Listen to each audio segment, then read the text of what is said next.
हरी हरी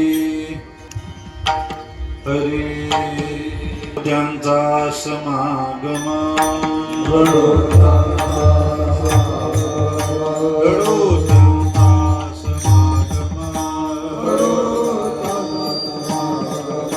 ज्यांचे प्रेम विठ्ठली ज्यांचे प्रेम विठ्ठली ज्यांचे प्रेम विठ्ठली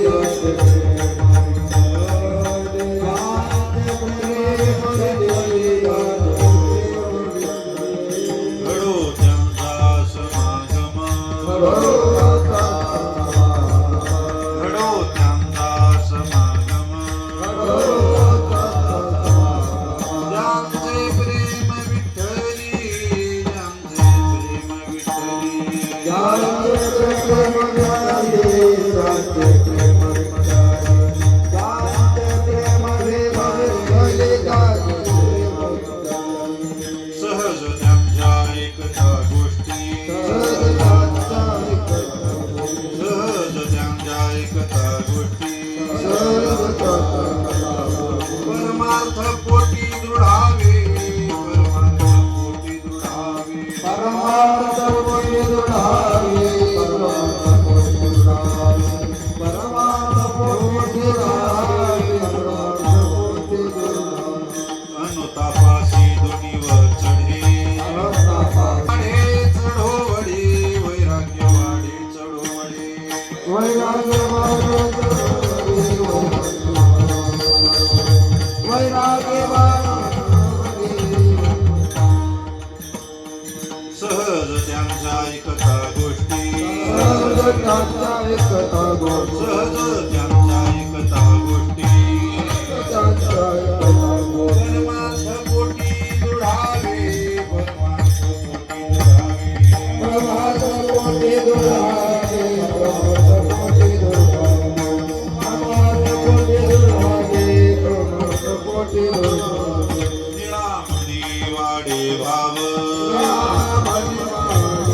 निळामणी वाडे भाव संचरे स्वानुभव निजांगी संचरे स्वानुभव निजांगी संचरे स्वभाव निजांगी संचरे स्वभाव निजांगी संचरे स्वभाव निजांगी निळामणी वाडे भाव निळामणी वाडे भाव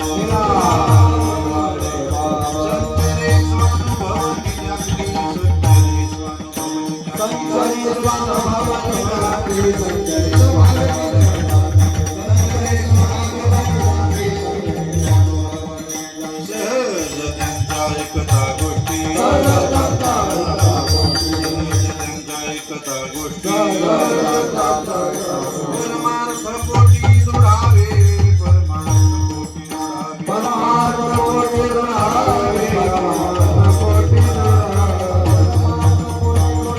परमार्थ पोटी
घडो त्यांचा समागम ज्यांचे प्रेम विठ्ठली सहज त्यांच्या ऐकता गोष्टी परमार्थ पोटी दृढावे अनुतापासी दुनी चढे वैराग्य वाढे चढोवडी सहज त्यांच्या ऐकता गोष्टी परमार्थ पोटी दृढावे निळामणी वाडे भाव संचरे स्वानुभव निजांगी सहज त्यांच्या ऐकता गोष्टी परमार्थ पोटी दृढावे विठ्ठल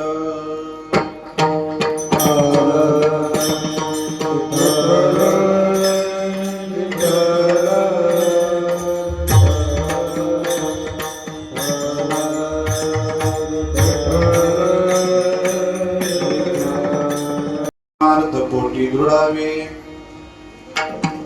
सेवेसाठी घेतलेला अभंग संत श्रेष्ठ जगदबंध जगद्गुरु श्री तुकाराम महाराज यांचे एकनिष्ठ भक्त अनन्य उपासक संत निळोबारा यांचा अतिशय उत्कृष्ट असा वारकरी संप्रदायामध्ये अतिशय प्रसिद्ध असणारा असा आणि देवाजवळ मागणारा असा अभंग आहे विठ्ठल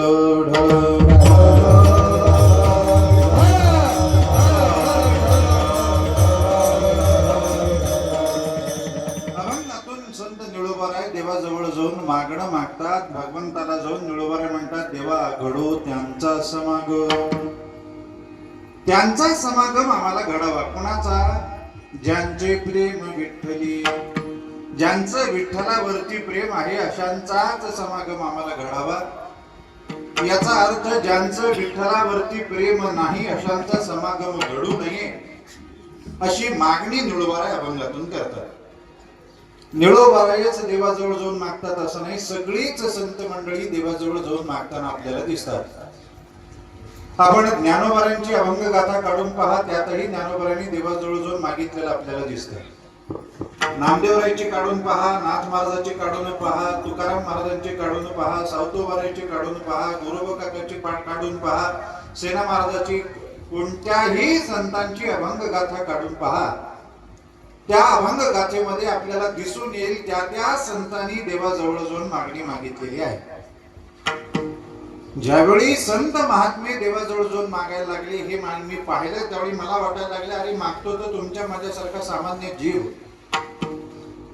जीवही देवाजवळ जातो आणि मागतो आणि संतही देवाजवळ जाऊन मागायला लागले दोघांची क्रिया सारखी दिसायला लागली आणि व्यवहारामध्ये ज्या दोघांची क्रिया सारखी असते त्यांना आपण समान समजत असतो अगदी सामान्य नियम ज्या दोघांची किंवा दोघांपेक्षा अनेकांची क्रिया सारखी त्यांना आपण समान समजतो उदाहरण आता चालू कीर्तनातलं घ्या आपण सगळी बसलेली मंडळी सध्या या 1.5-2 तासामध्ये सगळ्यांची समान क्रिया चालू आहे एकसारखी क्रिया चालू आहे ती म्हणजे श्रवणाची आणि म्हणून आपण सगळ्याला समान समजतो का नाही श्रोते समजतो ती उभी असणारी मंडळी गळ्यात टाळ घेऊन सध्या 1.5 तास 2 तास त्यांची क्रिया चालू आहे सगळ्यांची सारखी म्हणून आपण यांना सगळ्याला सारखं समजतो वादक मंडळी वादनाची मृदंग वादनाची क्रिया सारखी म्हणून आपण त्याला सारखं समजतो एवढंच नाही कीर्तनकार मंडळी क्रिया सारखी म्हणून आपण त्यांना समान समजत असतो व्यवहारातला हा नियम आहे मग हा नियम पाहिल्यानंतर मनामध्ये शंका निर्माण झाली या नियमानुसार संतही तीच क्रिया करतात जी क्रिया सामान्य जीव करतो दोघांची क्रिया सारखी असेल तर दोघांना समान समजा ना मग दोघांपैकी एकाला मोठं का समजलं जातं एकाला लहान का समजलं जातं संतांना आपण मोठं का समजतो सामान्य जीवाला लहान का समजतो क्रिया तर सारखीच आहे ना क्रिया सारखी असताना दोघांमध्ये बदल का केला जातो, फरक का केला जातो? मनामध्ये प्रश्न निर्माण झाला होता. त्यावेळी आमचे पितृचरण मोठे महाराज होते, त्यावेळी त्यांना विचारलं, म्हणे असं दोघांची क्रिया सारखी दिसल्यानंतर आपण त्यांना समान समजतो. इथं तर संत जी क्रिया करतात तीच क्रिया जीवही करतो, जीव जी क्रिया करतो तेच संत करतात, मग दोघांमध्ये फरक का केला जातो? का संतांना मोठं मानलं जातं, का जीवाला लहान मानलं जातं? त्यावेळी महाराजांनी सांगितलं, असं नुसती क्रिया समान म्हणून दोघाला समान म्हणून चालत नाही. कारण नुसती क्रिया समान म्हणून आपण त्यांना समान समजायला लागलो तर फार मोठा गोंधळ होऊ शकतो. जगात अनेकांची क्रिया सारखी दिसते पण त्यांना समान समजता येत नाही. पहिलं उदाहरण घ्या, आपल्या देशाच्या सीमेवरती जे सैनिक उभे आहेत, प्रत्येक सैनिकाच्या हातामध्ये बंदूक आहे आणि ती बंदूक घेऊन ते सैनिक काय करतात? परदेशातून येणाऱ्या, छुप्या मार्गाने येणाऱ्या कोणावरतीही गोळ्या झाडण्याचं काम करतात. बंदुकीतून गोळी झाडणं हे त्यांचं कार्य, ही कृती आहे. आता हीच कृती काल परवा जे घडलं, त्या आतंकवाद्यांनी गोळ्या झाडल्या, त्यांनीही बंदुकीतून गोळ्या झाडल्या. मग आता सैनिकही गोळ्या झाडतो, आतंकवादी गोळ्या झाडतो, दोघांना समान समजायचं काय? कृती तर सारखीच आहे ना. येही समजता येत नाही. काय होतं, एखाद्या वेळी आपलं पोट दुखायला लागलं. पोट दुखायला लागल्यामुळे आपण डॉक्टरांकडे जातो. डॉक्टरांकडे गेल्यानंतर डॉक्टर तपासतात, गोळ्या लिहून देतात, या गोळ्या घ्या. आपण म्हणतो नाही डॉक्टर साहेब, 4-5 दिवस झालं गोळ्या घेतो पण पोटदुखी काही कमी नाही. मग आता काहीतरी दुसरं करा बाबा, लवकरात लवकर ही पोटदुखी कमी करा. डॉक्टर म्हणतात बाबा तपासण्या करून या. तपासण्या करायकरता सांगतात, आपण तपासण्या करून येतो. तपासण्या करून आल्यानंतर डॉक्टर ते पाहतात आणि सांगतात, बाबांनो म्हणे तुमच्या पोटामध्ये गाठ आहे, त्याच्यामुळे तुमचं दुखणं वाढतंय, तुम्हाला आताच्या आता शस्त्रक्रिया करावी लागेल. आपण म्हणतो लगेच करा डॉक्टर साहेब. लगेच ते आपल्या टेबलावर घेतात. टेबलवर घेतल्यानंतर आपल्याला इंजेक्शन देतात, भुलीचं इंजेक्शन देतात. ते इंजेक्शन घेतल्यानंतर जुन्या काळी भुलीचं इंजेक्शन असं होतं, एखाद्याची शस्त्रक्रिया करायची म्हणजे त्याला पूर्ण भूल द्यावी लागायची. तो बेशुद्ध असायचा. पण आजकाल तसं राहिलं नाही. जिथं शस्त्रक्रिया करायची तेवढाच अवयव, त्यालाच भूल दिली जाते, तेवढा सुन्न बधीर केला जातो. पोटात दुखतं ना, इथं पोटाला इंजेक्शन दिलं जातं आणि मग ते इंजेक्शन दिलं की तेवढा भाग बधीर होतो ना. आपण डोळ्यांनी पाहतो डॉक्टर काय करतात, एक चाकू घेतात, आपण पोट फाडतात. चाकू घेऊन पोट फाडतात डॉक्टर. ही डॉक्टरांची क्रिया आपण डोळ्यांनी पाहतो. आणि हीच क्रिया एखाद्या वेळी भर चौकामध्ये कुणीतरी एखादा गुंड, कुणीतरी एखादा गुन्हेगार आता चाकू घेतून कुणाचं तरी पोटच फाडतो. डॉक्टरांनी पोटच फाडलं, त्या गुन्हेगारांनी पोटच फाडलं. दोघांची क्रिया सारखी म्हणून दोघांना समान समजता का? येत नाही. आपण भागवत अनेक वेळेला ऐकला. भागवतामध्ये भगवंताचा अवतार झाला. अवतार झाल्यानंतर आपल्या सगळ्याला माहिती आहे, वसुदेवानी मिठी मारली, मागून देवकी माता म्हणते मिठी सोडा, कुठेतरी नेऊन लपवा. कुठे लपवायचं बाबा? भगवंतानी पत्ता सांगितला, नंदाच्या घराला, मजनी गोकुळाला, नंदाच्या घरी मला घेऊन जा. मग ते सगळी योजना भगवंतानी सांगितली. त्या योजनेनुसार नंदाच्या घरी आणून भगवंताला ठेवलं. माया तिथून नेली. दुसऱ्या दिवशी गावात सगळ्यांना कळालं, नंदराजाला मुलगा झाला. सगळ्यांनी आनंद साजरा केला. आणि मग इकडं कंसाला कळालं, आपला वैरी आपल्या हातातून निसटला. त्याला शोधायचा कसा, मारायचा कसा? पुतणीने विडा उचलला आणि मग तिनं ठरवलं, सुंदर स्त्रीचं रूप घ्यायचं, स्तनाला विष लावायचं, लहान मुलाला ते स्तनपान करण्याकरता मांडीवर घ्यायचं, तोंडात स्तन द्यायचं, विष तोंडात गेलं, मुलं मरतील, संपलं. त्याच्यात तुझा वैरी मरून जाईल. निघाली पुतना. आजूबाजूच्या गावातून फिरत फिरत 10-5 लहान मुलाला मारलं. त्याच्यानंतर गोकुळात गेली, तिथे येऊन 4-2 लहान मुलाला मारलं. नंदाच्या घरी मुलगा झाला. आज 5वा दिवस आहे. कळाल्यावर सरळ नंदवाडा गाठला. नंदाच्या घरी आली आणि यशोदा मातेशी खोटं नातं जोडलं. यशोदा मातेला आवाज दिला, यशोदे. यशोदा माता बाहेर येऊन बघायला लागली, कोण बाई आहे, मला नाव घेऊन बोलवते, कधीच आजपर्यंत आपण पाहिलं, कोणच बाई तू?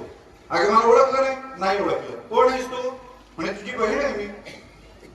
यशोदा माता म्हणायला लागली, माझी बहीण आणि मला स्टॉक नाही. म्हणे अगं झालं काय, तू जन्माला यायच्या आधी माझं लग्न झालं. लग्न झाल्यानंतर मी जी सासरी गेले, म्हणे ती तू मोठी झाली, तुझं लग्न झालं, तुला नंदाला दिलं, कळालं, मग तू इकडे तुझ्या सासरी निघून आली, मला काही परत येणं झालं नाही.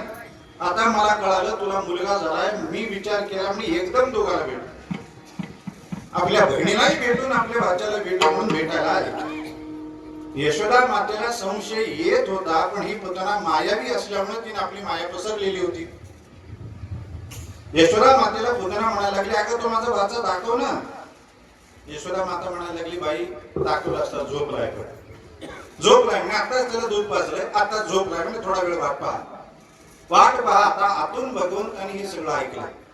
भगवान म्हणायला लागले, काय करावं माझ्या आईला, एवढी साधी गोष्ट कळत नाही, माझं पहिलं गिराईक आलंय आणि आता भोवनीला जर नाट लावली तर पुढे धंदा कसा चालायचा.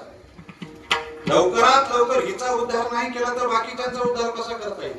काय करावं. लगेच भगवंतांनी रडायला सुरुवात केली. भगवंताचं रडणं ऐकलं आणि ती पुतळा म्हणाले की काय खोटं बोलते ग, जागे बाळ घेऊन येतात. घेऊन ये म्हटल्यावर नाईलाज झाला. यशोदा मातेनं आणलं, पुतणीच्या मांडीवर दिलं. पुतणीनं लगेच इतर घरी जे केलं तेच केलं. आपलं स्तन भगवंताच्या तोंडात दिलं आणि भगवंताला दुग्धपान ती करवायला लागली. आता तिथं दोघींनी दुग्धपान करवलं. यशोदा माता म्हणते, अगं अर्धा पाऊण तास झाला मी दुग्धपान करवले, आता त्याला पाजू नको, त्याला काही भूक लागली नसेल तरी पण ती दुग्धपान करवते. यशोदा मातेनं ही भगवंताला दूधच पाजलं, पुतनाही भगवंताला दूधच पाजते. दोघींची क्रिया सारखी, मग दोघाला समान समजायचं का. बोला विठ्ठल.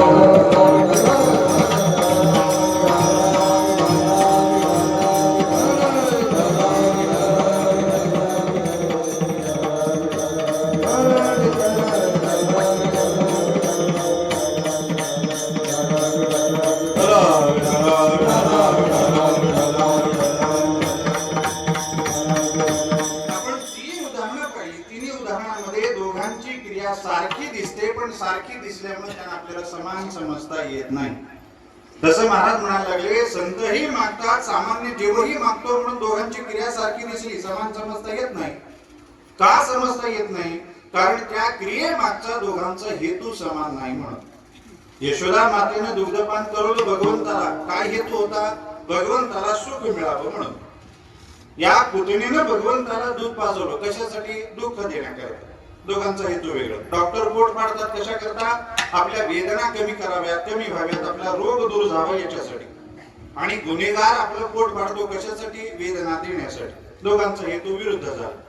सैनिकही गोळ्या झाडतो रक्षणासाठी आणि आतंकवादीही गोळ्या झाडतो तो घातपात करण्यासाठी. दोघांचा हेतू वेगळा म्हणून त्या दोघांना समान समजता येत नाही.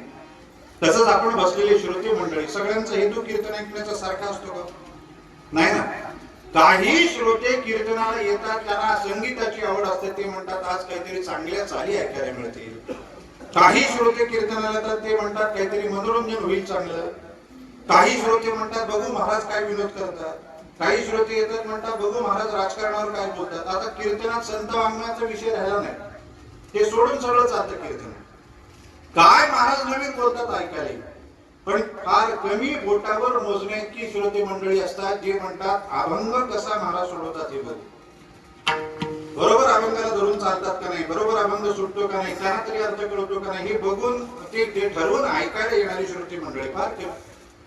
प्रत्येकाचा हेतू वेगळा असतो आणि म्हणून प्रत्येकाला मिळणारं फळ सुद्धा वेगळं असतं. याच्याकरता पुन्हा भागवतातलं उदाहरण पहा. ज्यावेळी धुंदुकारीला प्रेत योनी प्राप्त झाली, इकडं गोकर्णाला कळालं आपला भाऊ मेला आहे आणि मेल्यामुळे त्यांनी गयेच्या ठिकाणी श्राद्ध केलं. श्राद्ध करून झाल्यानंतर फिरत फिरत ते आपल्या गावात आले. आपल्या घराच्या अंगणामध्ये रात्रीच्या वेळ येऊन झोपले. ते झोपलेलं पहिल्या धुंदुकारी आला आणि तिथं येऊन त्यांना भीती करायला लागली. कधी इंद्राचं रूप घेतलं, कधी रेड्याचं घेतलं, कधी अग्नीचं घेतलं. पण गोकर्ण म्हणाला की बाबा मला घाबरू नको, मी काही तुला भिणार नाही, मला घाबरणार तू कोण आहे सांग, ये माझ्या समोर आला धुंदुकारी. पण त्याला बोलता येईल का. बोलता येणार कारण त्याला कसं मारलं भागवतामध्ये आपण वर्णन ऐका.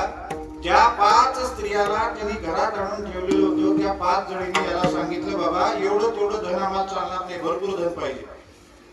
भरपूर धन पाहिजे म्हटलं त्यांनी भरपूर मोठी चोरी केली. भरपूर धन घरी आणलं आणि घरी आणल्यानंतर हा घरी 4-2 घास खाऊन झोपला असेल. इकडे या 5 जणींनी विचार केला एवढं धन यानं आणलेलं आहे, मोठी चोरी केलेली आहे, नक्की राजा याचा माग कडत येईल, यालाही पकडेल, आपल्याला पकडून घेऊन जाईल. मग काय करा म्हणे हे धनही आपल्याला मिळालं पाहिजे, आपण पकडलो नाही गेलं पाहिजे. मग काय करायचं याच्याकरता म्हणे यालाच मारून टाका. यालाच मारून टाका म्हटल्यानंतर झोपलेल्या त्याला त्या 5 जणींनी मिळून मारायला सुरुवात केली. कसं मारलं. त्याच्या गळ्याला दोरी गुंडाळली. दोघी इकडच्या बाजूला गेल्या, दोघी इकडच्या बाजूला गेल्या, जोर लावून ओढायला लागल्या. कितीही ओढल्यानंतर त्याचा जीव जायना म्हटल्यावर जी 5वी होती त्या 5वीनं आपलं स्वयंपाकर गाठलं, चुलीतले निखारे आणले आणि त्याच्या तोंडात घातले. जळून मेला जळून. अशा पद्धतीने मेल्यामुळे वाणी त्याची दग्ध झालेली होती, त्याला बोलता येईना. गोकर्णाने त्याला वाणी निर्माण व्हावी याच्याकरता जल पाणी अभिमंत्रित करून त्याच्यावरती टाकलं, त्याला बोलता यायला लागलं. बोलायच्या आधी तो रडायला लागला, म्हणे बाबा मला ओळखलं नाही तू? म्हणे नाही ओळखलं. कोण आहेस? मी तुझा भाऊ आहे, धुंदुकारी आहे.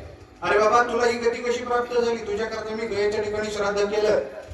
तर तो धुंदुकारी म्हणतो मी इतका पापी आहे, गयेच्या ठिकाणी 1000 जरी श्राद्ध केलेस तरी माझी मुक्ती होणार नाही. मला सोड बाबा, हे मला सहन होत नाही, काहीतरी उपाय कर. आता दुसऱ्या दिवशी गोकर्णाने विचार केला, आपल्याला कळालं नाही, मोठ्याला बोलव. गावातली सगळी मंडळी भेटायला विद्वान, त्यांना विचारलं माझ्या बाबाला ही योनी प्राप्त झाली, प्रेत योनी, सुटका होण्याकरता काय करू दे? काही मंडळी म्हणायला लागले तर तुम्ही एवढे विद्वान, आम्ही तुम्हाला काय सांगायचं? काही जणांनी सांगितलं आम्ही सांगू शकत नाही, सूर्यनारायणाला विचारा. सूर्यनारायणाचा रथ गोकर्णाने थांबवला आणि भगवंताला विचारलं सांगा देवा काय करू द्या. त्यावेळी सूर्यनारायणाने सांगितलं बाबा भागवत कथा कर. कथा कर. कथेची तयारी सुरू झाली. कथेला सुरुवात झाली त्यावेळी सगळेच श्रोते येऊन मंडपामध्ये बसले. आता हा धुंदुकारी आला, पण शरीर प्रेत ते वायुरूप असल्यामुळं, प्रेत योनी असल्यामुळं त्याला स्थिर बसता येणार म्हणून कोपऱ्यात एक वेळूची 7 गाठीची काठी होती, त्या काठी जाऊन बसला. बसल्यानंतर पहिल्या दिवसाची कथा झाली, पहिली गाठ तुटली. दुसऱ्या दिवसाची झाली दुसरी, तिसऱ्या दिवसाची तिसरी, असं 7 दिवसात 7 गाठी फुटल्या. आता आजकालच्या भागवतकाराच्या किती गाठी फुटतात मला माहिती नाही. ते गाठी फोडायला येतात त्या गाठी बांधून घेऊन जायला येतात ते मी सांगू शकत नाही.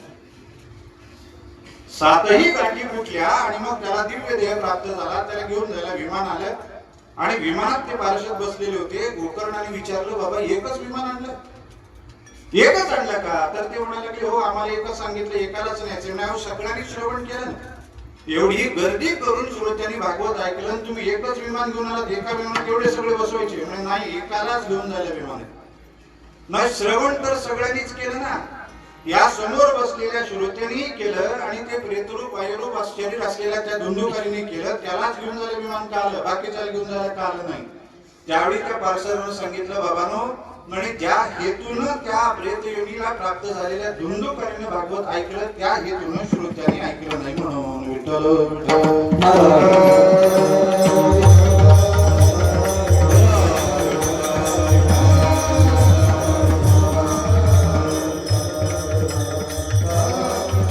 हेतू समान नसेल तर दोघांची किंवा अनेकांची क्रिया सारखी असून उपयोग नाही, त्यांना सारखं समान समजता येत नाही.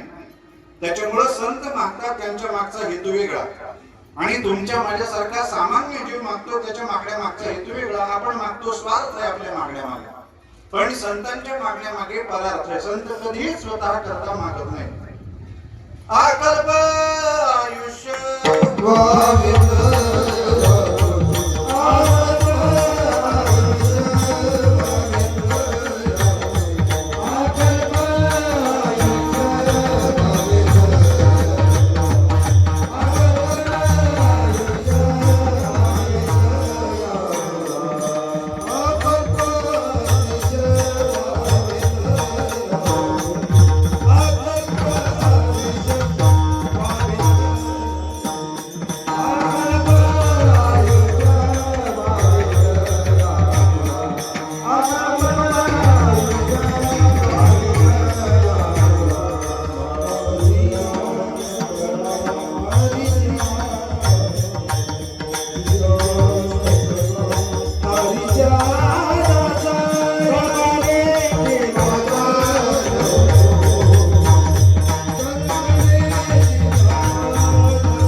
अकल्प आयुष्य भावे तया कुळा माझिया सकळा हरीच्या दासा कल्पनेची बाधान हो कवणी काळी हे संत मंडळी सुखी असो या नामदेवराचा अभंग म्हणजे नामदेवरांनी भगवंताजवळ मागितलेलं बसायचं नाही।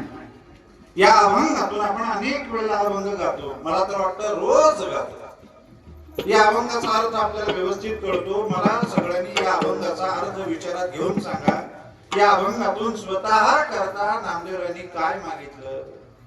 काहीही स्वतः करता मागितलं नाही। तेव्हा ज्ञानोबरांचं बसायचं पहा, ज्ञानोबरांनी एवढी मोठी विश्वात्मक देवाची सेवा केली, पण सेवेनंतर मागितलं कोणा करता? जो जेवण शिरतो तिला हो प्राणीचा, ज्याला जे खाऊ वाटतं ते त्याला देऊन टाक, स्वतः करता नाही। कधीच ते स्वतः करता मागत नाही, परार्थ हा हेतू असतो। आणि जीव कधीच इतरांकरता मागत नाही, कायम स्वतः करता। हेतू वेगळा म्हणून दोघांची क्रिया जरी सारखी असली तरी दोघांना समान समजता येत नाही। विठ्ठल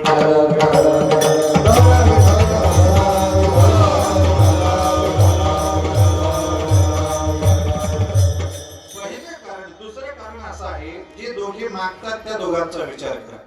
तुमच्या माझ्यासारखा जीव मागतो, जीव कसा आहे? संत मागतात ते संत कसे आहे? जीवाचा विचार केला तर जीव हा अविद्याग्रस्त आहे। अविद्याग्रस्त म्हणजे अविद्या कशाला म्हणतात? पदार्थाच्या विपरीत ज्ञानाला अविद्या म्हणतात। म्हणजे काय? अजून सोपं करायचं करून जायचं सांगितलं तर जे जसं आहे तसं न जाणवता जसं नाही तसं जाणवणं, याला विपरीत ज्ञान म्हणतात। अजून सोपं सांगतो, जे खोटं आहे ते खरं वाटणं अविद्या, जे दुःखरूप आहे ते सुखरूप वाटणं अविद्या, जे अनात्मरूप आहे ते आत्मरूप वाटणं अविद्या, जे अनित्य आहे ते नित्य वाटणं अविद्या, जे अपवित्र आहे ते पवित्र वाटणं अविद्या, जे जसं आहे तसं न वाटता जसं नाही तसं दिसणं, सगळा संसार खोटा। संतांनी आपल्याला कितीला सांगितलं? प्रत्येक संतांनी सांगितलं, लटिका व्यवहार सर्व हा संसार वाया येईल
खोटा आहे, खोटा आहे, खोटा आहे। पण आपल्यापैकी किती जण संसाराला खोटं मानतात?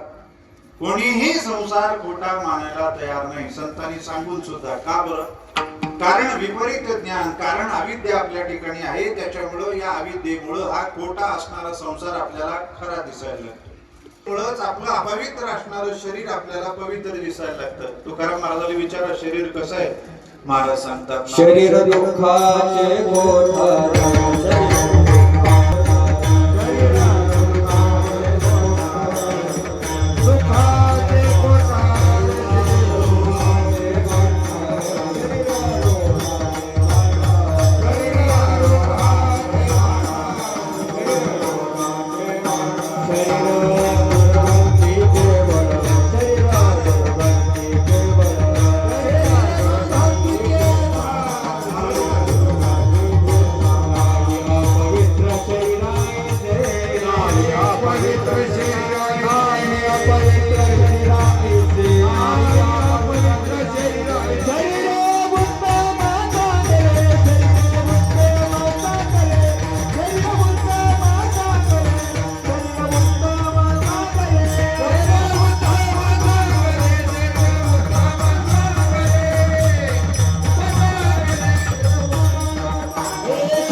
शरीर दुर्गंधीची थार नाही अपवित्र शरीरायसे. शरीरासारखी दुसरी तिसरी अपवित्र वस्तू जगात नाही. पण हे अपवित्र असणारं शरीर आपल्याला कुणाला आपलं शरीर अपवित्र वाटत नाही ना. एखाद्याला जर म्हटलं तुझं शरीर अपवित्र आहे तर त्याला अपमान वाटतो, तो धावून येतो मारायला अंगावर. मला अपवित्र म्हणतो, माझं शरीर अरे शरीरासारखी अपवित्र गोष्टच नाही. शरीर अपवित्र पण वाटतं पवित्र अविद्या. संसार दुःखरूप पण वाटतो सुखरूप अविद्या. संतांनी काय सांगितलं? दुःख बांधवडी आहे हा संसार, सुखाचा विचार, सुखाचा विचार. दुःख बांधवडी आहे हा संसार, सुखाचा विचार, सुखाचा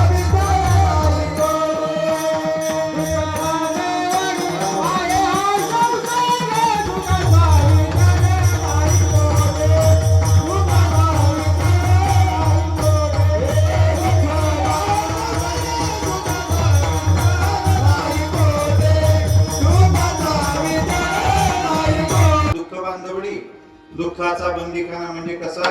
ज्या बंदीखान्याच्या भिंती दुःखाने बांधलेल्या आहेत, ज्या बंदीखान्याचं छत दुःखानेच बांधलेलं आहे, ज्या बंदीखान्याची जमीन दुःखाने भरून संसार दुःख मूळ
चोहीकडे इंगळ, विश्रांती नाही कोठे, रात्रंदिवस तळमळ. सगळ्या दुःखाचं मूळ काय असेल तर संसार आहे.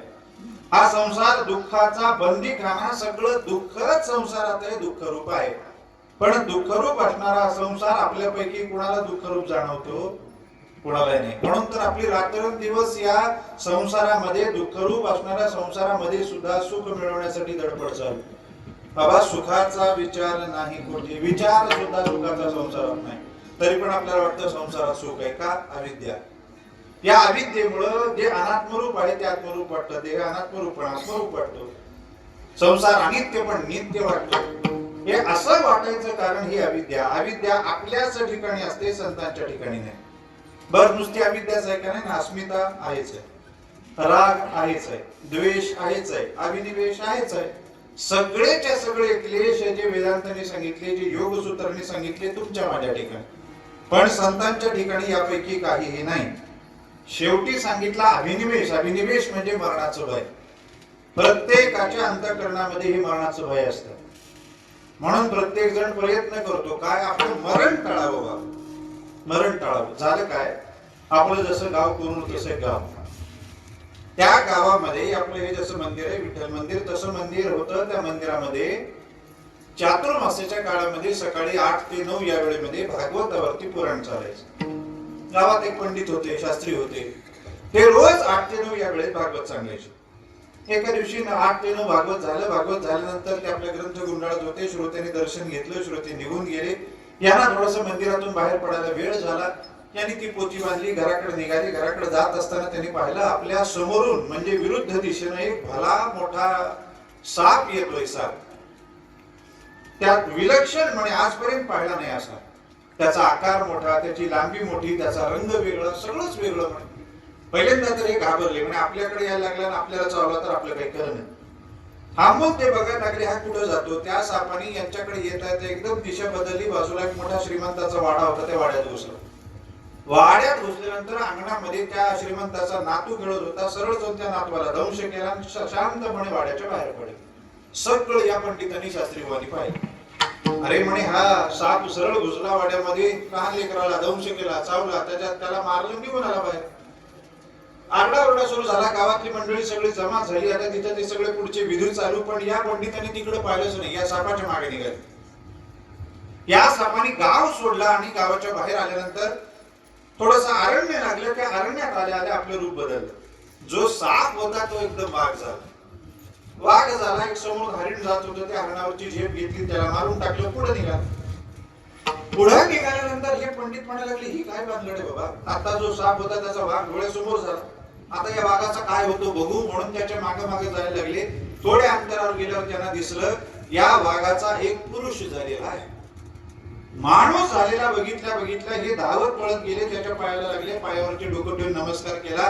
हात जोडून विचारलं बाबा तुम्ही कोण आहात. माझ्या डोळ्यात देखत तुम्ही साप होता, ते सापाचे वाघ झालात, वाघाचे आता पुरुष झालात, कोण आहात सांगा. सांगा म्हटलं. त्यांनी सांगितलं मी काळ पुरुष आहे. काळ पुरुष आहे म्हणे. मी रूप धारण करतो, ज्याचं मरण ज्या रूपात आहे ते रूप धारण करतो, त्याला ते मरण देतो. त्या सावकाराच्या श्रीमंताच्या नातवाचा मुलाचं मरण होतो सापाकडून, मी सापाचं रूप घेतलं, त्याला दंश केला. या हरिणाचं मरण होतो वाघाकडून, मी वाघ झालो, त्याला मारून टाकलं. आता याच्या पुढे माझ्या म्हणजे पुरुष रूपाने एकाकडून एकाचा मृत्यू आहे म्हणून मी पुरुष रूप धारण केलं. या पंडितांनी म्हटलं महाराज एक कृपा कर. काय माझ्याकडे कोणत्या रूपात येणार आहे. ते काळ पुरुष म्हणायला लागले बाबा असं सांगता येत नाही. सांगता येत नाही म्हणजे सांगता येत नाही इतरांना, मला सांगता नाही यायला काय झालं म्हणजे तू कोण वेगळा आहेस बाबा तुला सांगायला. त्यांनी म्हटलं बघा आजपर्यंत तुमचं कुणाला दर्शन झालं नाही झालं. तुम्ही कुणाशी बोललात नाही बोलत. माझ्याशी बोललात का नाही, मला दर्शन दिले का नाही, म्हणजे त्याच्या करता मला सांगा माझ्याकडे कोणत्या रूपात येणार आहे. त्यांनी सांगितलं बाबा मी तुझ्याकडे मगर रूपात येणार आहे. एवढं बोलून ते तिथून निघून गेले. आता मगर रूपात येणार म्हटलं याच्या लक्षात आलं मगर पाण्यात असतो, मग काय करा, जिथं पाणी तिथं राहायचंच नाही. सरळ घरी पळत येऊन घरी बायकोला सांगितलं सामान बांध. कशा करता म्हणजे बांध काही बोलू नको, सामान बांध. सगळं सामान बांधलं, गाडीत भरलं, बैलगाडीमध्ये. गाडी बसल्यावर ती बाई विचारायला लागली अहो चांगलं चालू आहे आपलं, तुमचं भागवत चालू आहे, अजून ते पूर्ण झालं नाही, चातुर्मास पुढे पडलेला आहे, ते भागवत बिगवत जाऊ दे बाई, ते सगळं नंतर पहिले इथून बाहेर पडणं गरजेचं आहे. गावाच्या बाहेर पडल्यावर बायको विचारायला लागली आता सांगा म्हणे काय झालं एवढं घाबरायला. तो म्हणाला मला काळ पुरुष भेटला होता. बायको म्हणाली काळा पुरुष. काळा पुरुष नाही, काळ पुरुष. कोण काळ पुरुष म्हणजे जो मरण ज्याचं आहे त्या रूपात जाऊन त्याला मरण देणार आहे. बर मग त्यांनी मला सांगितलं मी तुझ्याकडे मगर रूपाने येणार आहे. मगर पाण्यात राहतो. आता आपण अशा ठिकाणी जाऊन राहायचं जिथं पाणी अजिबात नसलं पाहिजे, अत्यल्प पाणी असलं पाहिजे.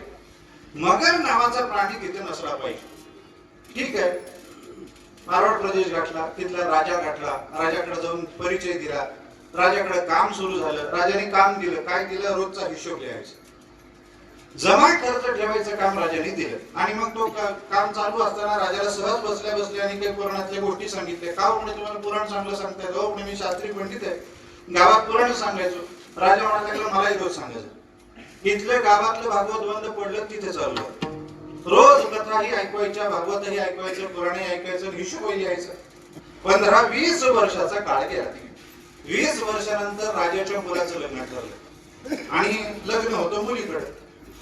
आता वराड सगळं उचलून जाणार, सगळी तयारी झाली. राजा त्या पंडिताला म्हणायला लागला म्हणजे पंडितजी तुम्हाला सोबत यावं लागेल. म्हणजे कशाला महाराज?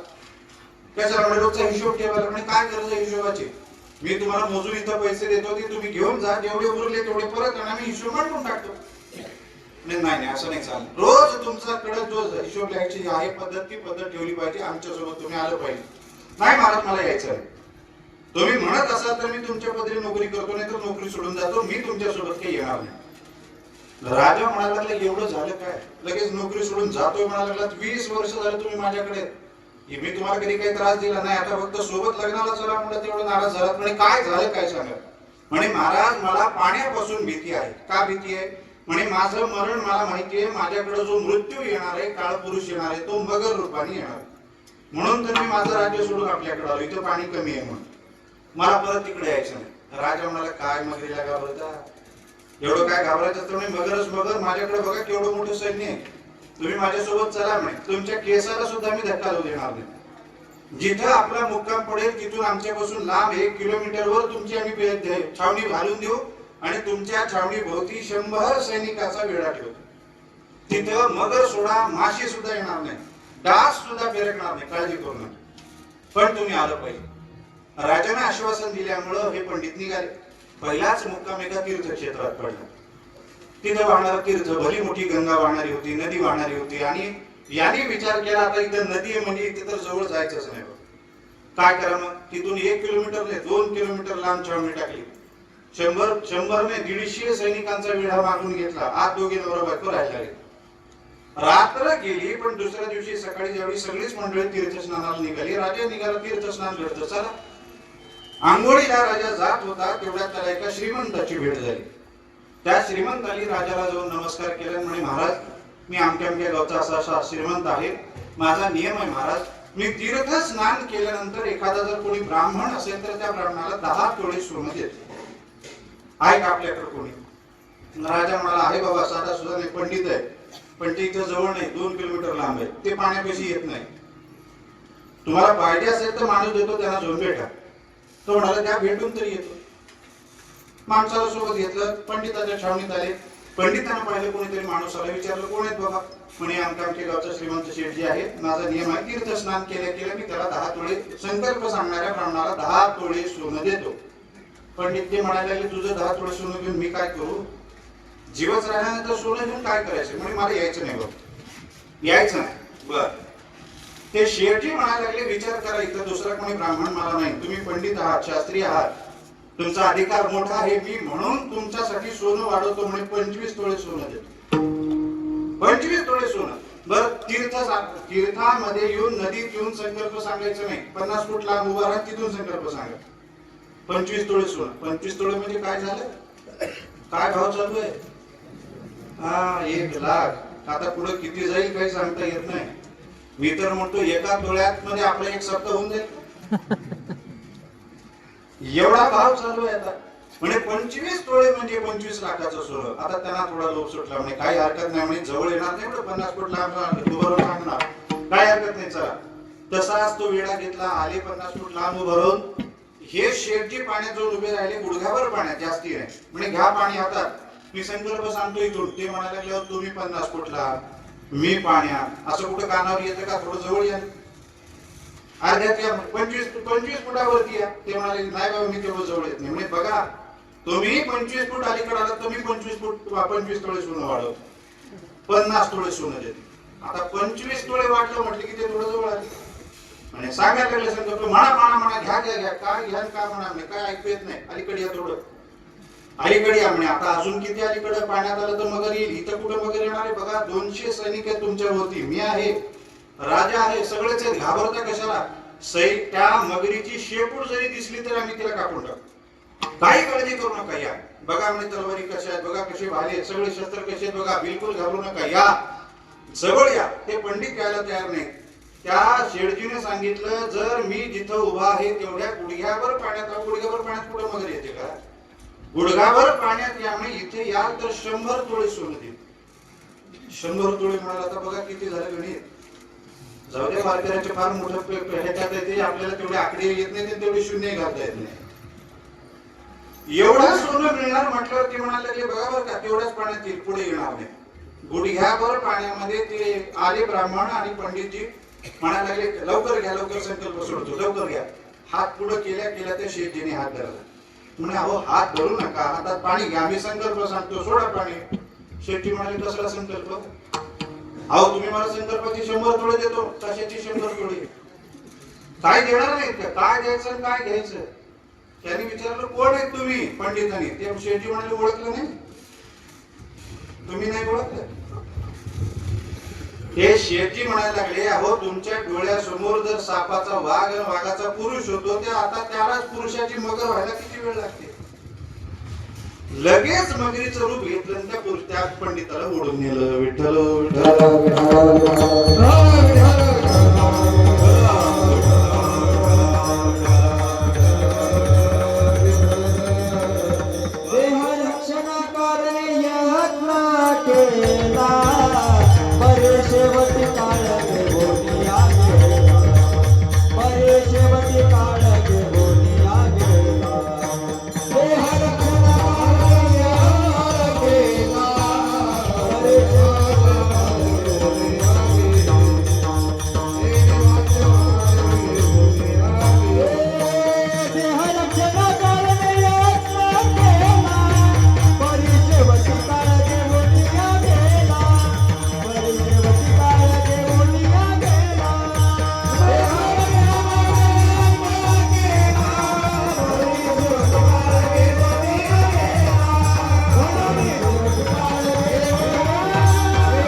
तरी काळ शेवटी घेऊन गेला. कितीही यत्न केला आपण तरी सुद्धा काळ घेऊन जातो. प्रत्येकाला हे भय कशाचं, मरणाचं. याला अभिनिवेश म्हणतात. हे अभिनिवेश सुद्धा आपल्याला संतांच्या ठिकाणी दिसत नाही. सगळेजण आपण काळाला घाबरतो. पण तुकाराम महाराज म्हणतात जगा काळ खाय आम्ही माता दिला पाय, आम्ही माता दिला पाय, आम्ही माता दिला पाय,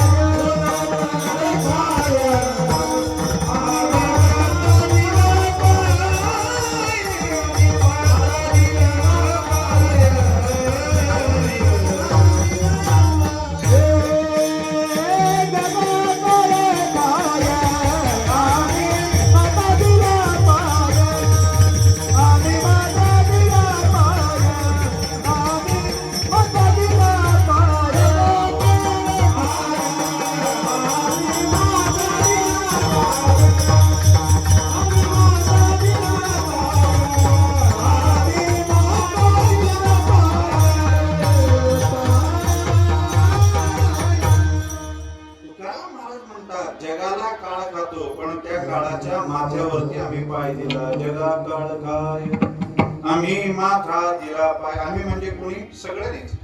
सगळे म्हणजे कोण, सगळी भक्त मंडळी, सगळी संत मंडळी यांनी काय केलं, जगाला खाणाऱ्या त्या काळाच्या माथ्यावरती एक एक पाय दिला. म्हणजे अविद्या आपल्याकडे आहे, संताकडे नाही. अस्मिता आपल्याकडे आहे, संताकडे नाही. राग नावाचा क्लेश आपल्याकडे आहे, संताकडे नाही. द्वेष आपल्याकडे आहे, संताकडे नाही. अभिनिवेश आपल्याकडे आहे, संताकडे नाही. तुमच्या माझ्यासारख्या सामान्य जीवाकडे पहा आपण कसे आहोत आणि संत कसे आहेत. दोघेही मागतात. या दोघांमधला फरक आपल्या लक्षात येईल. हे दोघे असे असल्यामुळे या दोघाला समान समजता येत नाही. विठ्ठल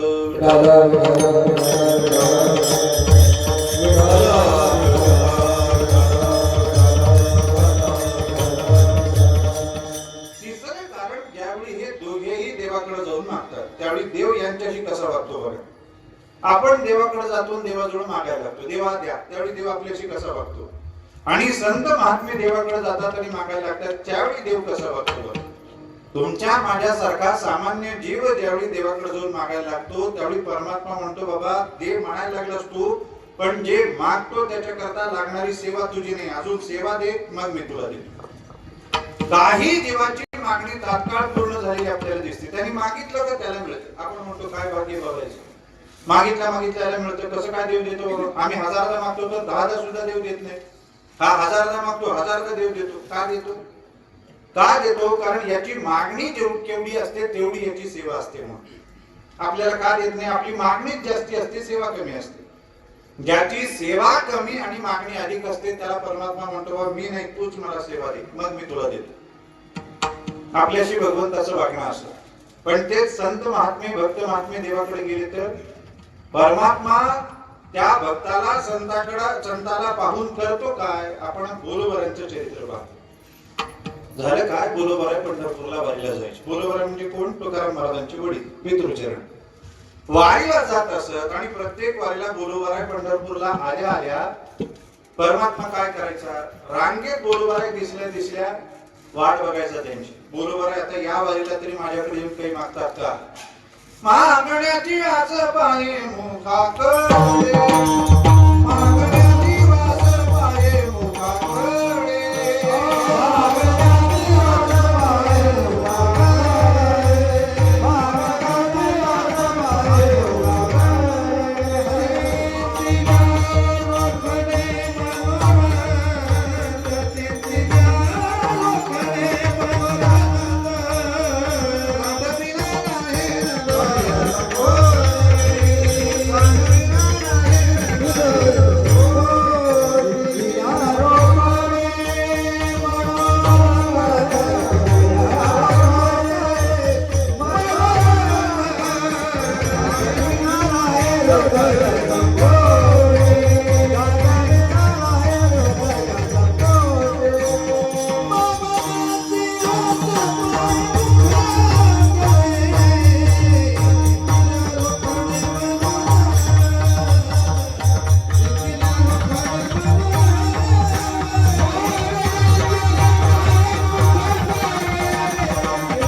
मागण्याची वास पाये चिंतिल्या रोकडे मनोरथ. ज्यावेळी बोलोबराय देवाच्या दर्शनाला यायचे त्यावेळी परमात्मा वाट पाहायचा, काही मागतो का बाबा? बोलोबराय काही मागायचे नाही. तुका म्हणे जीव भाव देवाचे पायी ठेवून ते काही न मागते. जीव भाव देवाच्या पायी ठेवायचं पण काही मागायचं नाही. बोलोबराय मागत नाही ते बघितल्यानंतर स्वतः परमात्मा म्हणायचा, बोलोबा काही पाहिजे का बाबा? वदे उपचारे वाणी काली माग म्हणून काहीतरी माग बाबा. बोलोबराय म्हणायचे नाही देवा आहे सगळं, काय गरज नाही, जा तुमचं तुम्ही बघा. दर वारीला हे घडायचं, दर वारी. एकदा झालं काय, ज्यावेळी वारीला जायची तयारी बोलोबरांनी सुरू केली त्यावेळी कणकाई न पाहिलं आता हे जाणार वारीला. त्यांना वाटलं आपणही वारीला जाऊ, म्हणून बोलोबराला म्हणायला लागले, अहो दरवेळी एकटेच वारीला जाता, आम्हाला घेऊन चला सोबत, आम्हाला घेऊन चला. आता बोलोबराय म्हणायला लागले, वारीचा आनंद हा एकट्याने घ्यायचा असतो. तुम्ही कोणी वारी करता का नाही मला माहिती नाही. पायी वारीमध्ये जर सामील व्हायचं असेल तर एकट्याने सामील झालं पाहिजे. दुसऱ्याला सोबत आणलं की त्याची वारी नीट होतच नाही. खोटं वाटत असेल तर माझ्या म्हणण्यामुळे एकदा करून बघायचं. वारीला एकटाच यायचं, बघा काय आनंद, भजनात राहता येतं, काय सगळा आनंद लुटता येतो. दुसऱ्या वर्षी बायकोला सोबत घ्यायचं. अनेक वेळेला मी डोळ्यात पाहिला. आता सद्गुरू गुंडा महाराज संस्थानचा देगलूर पंढरपूर पायवारी सोहळा असतो आषाढीमध्ये, 250 वर्षापासूनचा सोहळा. ही वारी निघाल्यानंतर काही मंडळी पहिल्यांदा येतात, एवढा आनंद भजनाचा घेतात. जाताना म्हणतात, महाराज हे 20 दिवस 22 दिवस कसे गेले, कुठे गेले काही कळालं नाही महाराज. आता हे हा आनंद भोगून ज्यावेळी घरी जातात, बायकोला सांगतात, त्यावेळी दुसऱ्या तिसऱ्या वर्षी बायकोला घेऊन येतात. आता बायको सोबत आल्यानंतर हा बाबा कुठं भजनात, 2 किलोमीटर मागे तरी नेतो, 2 किलोमीटर पुढे तरी. अहो म्हटलं की टाळ घेऊन जा तिच्या मागे, जा तिच्या मागे. अरे बाबा ती वारी होतच नाही. बोलोबराय म्हणायला लागले नाही, कुणालाही वारी करायची एकटं केलं पाहिजे. एखाद्या महिलेला जरी वाटलं, माय मुलीला जरी वाटलं वारी करावी, नवऱ्याला सोबत घ्यायचंच राहील. कारण तो आपल्यालाही भजन करू देत नाही, आपणही भजन करत नाही. एकटंच निघालं पाहिजे. आता ह्या आपल्या बायकोला सोबत घेऊन जायचं म्हणजे काय बाबा, ही वारी काय करावी, काय नीट करू देणार नाही. मग थोडीशी कल्पना दिली वारीची. वारी सोपी नसते हो, फार कठीण आहे. चालावं लागतं, चालू पाय दुखतात, मुक्कामाला गेल्यावर खायला मिळेल की नाही सांगता येत नाही. एवढं करून आपण पंढरपूरला गेल्यानंतर तिथं गर्दी खूप असते. गर्दीमध्ये पिशवी अडकवायची जागा मिळत नाही, तुमची सोय तिथं होणार नाही. पण एवढं करून पंढरपुरात गेल्यानंतर समजा एखादा साथीचा रोग आला आणि तिथं काही तुम्हाला झालं तर केवढ्यात पडेल? आईसाहेब मला काय जीव जाईल का? पंढरपूरला मी गेले आणि तिथला रोग मला एखादा झाला, मी तिथं मेले, मरेलच म्हणून दुसरं काय होईल, मरू द्या ना. मग इथं आपल्या घरात जीव जाण्यापेक्षा देवाच्या दारात कधी जीव गेलेला सांगणार, मरू द्या, मेलं तरी चालेल पण मी येणार नाही म्हटल्यावर बोलोबराय म्हणले, बर येणारच. आता एक गोष्ट लक्षात घ्या, काय वारीला आल्यानंतर देवाला काहीही मागायचं नाही. कारण आपण सगळी मंडळी वारीला येतो आल्यानंतर एकच काम करतो, धडपड जाऊन देवाचे दर्शन घ्यायची. दर्शन घेतल्या देवाला काहीतरी मागायचं. म्हणे मागायचं असेल तर वारीला यायचं. आईसाहेब म्हणाले अजिबात मागणार नाही, वचन द्या. वचन दिलं. दोघेही वारीला आले. वारीला आल्यानंतर पंढरपूरला सुखरूप आले. तिथला विधी केला, चंद्रभागेची आंघोळ केली, पुंडलिकराचं दर्शन, हरिकथा श्रवण, नगर प्रदक्षिणा सगळं करून ज्यावेळी दोघेही पांडुरंगाच्या मंदिरात दर्शनाला आले, गर्दीमुळे एकमेकांपासून लांब गेले. बोलोबरा पुढं, आईसाहेब मागे. बोलोबरांना पाहिल्यावर देवाला वाटायला लागले या वारीला तर या बाबा काहीतरी मागेल, पण बोलोबरा त्या वारीला सुद्धा काही न मागता देवाच्या पायावरची डोकं ठेवून पुढे निघाले. भगवान म्हणाले अरे बाबा आता तरी माग. म्हणे नाही देवा मला काही मागायचं नाही. निघून गेले बोलोबरा. बोलोबरा गेल्यावर भगवान खाली मान घालून होते तेवढ्या भगवंताला दिसलंही कणकाई आली. बस एवढा आनंद झाला भगवंताला. भगवान म्हणाले जाऊ दे त्याला. म्हणे आता हिला पकडायचं आणि हिच्याकडून आपलं काम करून घ्यायचं, त्याच्या ऋणातून मुक्त व्हायचं, हिला काहीतरी मागायला लावायचं. मग कणकाई आल्या, दर्शन घेतलं, भगवंताकडे बघायला लागल्या. देवाने लगेच बोलायला सुरुवात केली, काय कणकाई बरं बरं देव, काही अडचण नाही, काहीही अडचण नाही देव. हे बघ बाई म्हणे आता या वारीला आलीस तू, पुढच्या वारीला काय बोलवा तुला आणणार नाही. बरं काय तुला कमी असेल तर घरात सांग, काय पाहिजे ते सांग, मी लगेच तुला देऊन टाकतो. पाहिजे म्हटलं मागायचं नाही. म्हणजे देवा आम्हाला काही मला काही मागायचं. अगं मागू नको. मग काय कमी आहे घरात तेवढं सांग ना. म्हणजे देवा सगळं आहे पण अजून पोटी संतान नाही. तुकाराम महाराजांचे मोठे भाऊ सावजी व्हायच्या आधीची घटना. अजून पोटी संतान नाही. भगवान म्हणाले दिलं जा. दिलं म्हटल्या आले कणकाई मागून. इकडं बोलोबरा आहे, देवाकडे बघायला लागले तर देव बघून हसायला लागले बोलोबराकडे. म्हणे बेटा तू नाही तर नाही तुझ्या बायकोला पकडून तुझ्या ऋणातून मुक्त झालो. भगवंताचं हे वागणं ज्यावेळी बोलोबरांनी पाहिलं त्यावेळी ते बायकोला म्हणजे कणकाईला जवळ घेऊन म्हणायला लागले काय मागितलं देवाला. काही मागितलं नाही हो. देव म्हणत होता माग म्हणून, पण मी मागितलं नाही. मग काय कमी आहे ते सांगितलं. काय कमी म्हणून सांगितलं. म्हणे पोटी संतान नाही म्हणून. देव काय म्हणाला तथास्तु दिलं म्हटलं. आता परत जबारी लागेल. दर्शनाला जा आणि दर्शन घेतल्यानंतर देवाला म्हणा देवा मुलगाच देणार आहात तर असा द्या जो तुझीच वारी करेल आणि तुझीच भक्ती करेल. विठ्ठल विठ्ठल.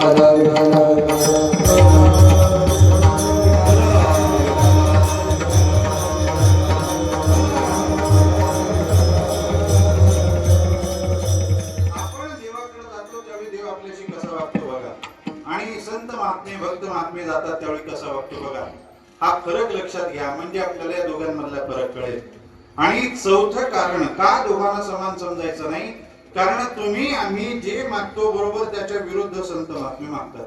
आपण काय मागतो देवाकडे जाऊ, वाढावे संता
गृही भावी धनधान्य. संतान व्हावं वाढावं, धन व्हावं वाढावं, धान्य व्हावं वाढावं, एवढंच मागतो. याच्यापेक्षा जास्ती काही नाही. का मागतो या गोष्टी, कारण आपल्याला वाटतं संतान झालं तर सुख आहे, धन मिळालं तर सुख आहे, धान्य मिळालं तर सुख आहे. यापैकी कुठल्याही गोष्टी कुणालाही कधीही सुख देत नाही. पण भ्रामक कल्पना आपल्या असल्यामुळे आपल्याला वाटतं याच्यानं सुख मिळतं आणि म्हणून आपण देवाजवळ जाऊन मागतो वाढावे संतान. देवा संतान व्हावं ते वाढावं. पण संत महात्मे ज्यावेळी जातात देवासमोर त्यावेळी काय मागतात, नको देऊ देवा पोटी हे संतान, माया जाळी जान नाठविसी. देवा संतान देऊ नको, बरं देऊ नको. अरे काय तुकाराम महाराज जग सगळं संतान मागतं तुम्ही नको म्हणता, का नको म्हणता. माया जाळी जान नाठविसी. देवा हे संतान म्हणजे माया जाळ आहे, हे जगाला कळत नाही. आणि त्या माया जाळामध्ये जो अडकतो त्याला तुमचा विसर पडल्याशिवाय राहत नाही. आणि जो देवाला विसरतो त्याला काय भोगावं लागतं. विसरली तया थोर झाली आणि पंचती बैल घाणी 84च्या. देवाचा विसर पडल्या 84 लक्ष योनीमध्ये भ्रमण करावं लागतं. म्हणून देवा संतान देऊ नको. बर, नको देव देवा द्रव्य आणि भाग्य. आपण काय मागतो? गृही व्हावे धन धान्य. तुकाराम महाराज म्हणतात द्रव्य देऊ नको, भाग्य देऊ नको. का? तो एक उद्योग होय जीवा. द्रव्य जर आलं तर उद्योग होऊन बसतो, त्याला सांभाळावं लागतं, त्याचं रक्षण करावं लागतं, त्याचा खर्च झाला तरी त्रास होतो, कोणी चोरून गेलं तर जीवाला कष्ट होतात. नकोच देवाचा उद्योग नकोच आहे. मग काय करावं? काय पाहिजे तुकाराम महाराज तुम्हाला? तुकाराम महाराज म्हणतात देवा द्यायचं असेल तर एकच द्या. तुका म्हणी करी फकीराचे बोरी. तुका म्हणी करी फकीराचे बोरी. रात्रंदिवस हरी येईल वाची.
रात्रंदिवस हरी येईल वाची. तुकाराम महाराज म्हणतात देवा फकीरासारखं करा.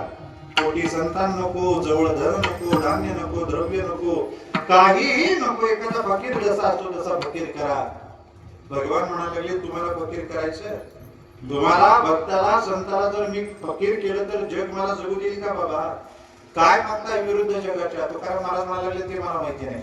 मला फकीर करा. फकीर का फकीर करायचं? रात्रंदिवस हरी येईल वाचे. देवा फकीर कराल तर होईल काय? रात्रंदिवस तुमचं नाव माझ्या तोंडाला येईल, याच्या करता मला फकीर करा. आपण मागतो काय बघा, संत मागतात काय बघा. बरोबर दोषण आपल्या विरुद्ध संत मागतात. या 4 कारणामुळं जरी संत महात्मे आपल्यासारखी क्रिया करत असले तरी सुद्धा त्यांना आपल्यासारखं समजता येत नाही. संत श्रेष्ठच आहे, तुमच्या माझ्यासारखा जीव कनिष्ठच आहे. कारण जीव कधीच पारमार्थिक मागत नसतो आणि संत महात्मे कधीच प्रापंचिक मागत नाही. कायम संत महात्मे परमार्थातलं मागतात. अशीच एक परमार्थातली मागणी महाराज करतात अभंगाच्या पहिल्या.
समागम प्रेम विठ्ठली सहज त्यांच्या ऐकता गोष्टी परमार्थ पोटी दृढावे. अभंगातून निळोबाराने देवाजवळ जाऊन मागणी केली. काय मागणी केली? म्हणे निळोबारा म्हणतात, देवा अशांचा समागम घडावा ज्यांचं विठ्ठलावरती प्रेम आहे, म्हणजे जे विठ्ठलावरती प्रेम करणारे आहेत अशांचाच समागम घडावा.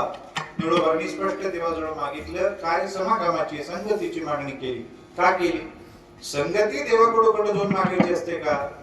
सामान्यतः जे आपल्याला मिळत नाही ते मागावं का जे मिळालेलं आहे तेच मागावं?